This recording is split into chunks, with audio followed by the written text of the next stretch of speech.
বিসমিল্লাহির রহমানির রহিম। আসসালামু আলাইকুম।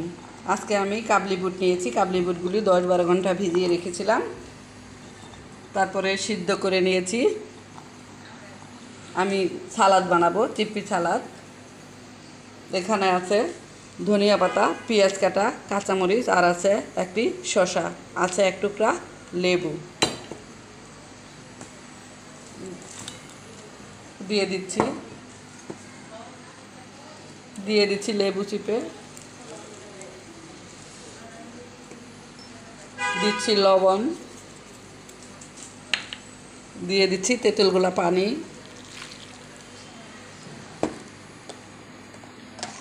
দিয়ে দিচ্ছি একটি চাট মশলা। আমি শুকনো মরিচ, ধনিয়া, জিরা, দারচিনি দিয়ে মশলাটা বানিয়েছি, দিয়ে দিলাম। দিয়ে দিচ্ছি সরিষার তেল।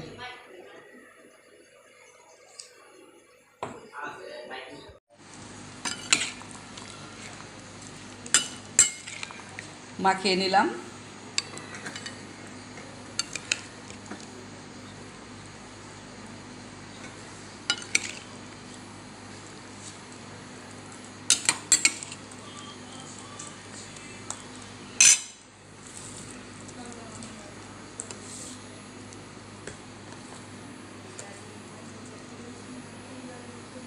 হয়ে গেল খুব সহজে সালাদ বানানো।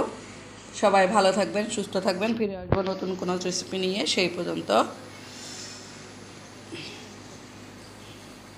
অপেক্ষা করবেন। আসসালামু আলাইকুম, আল্লাহ হাফেজ।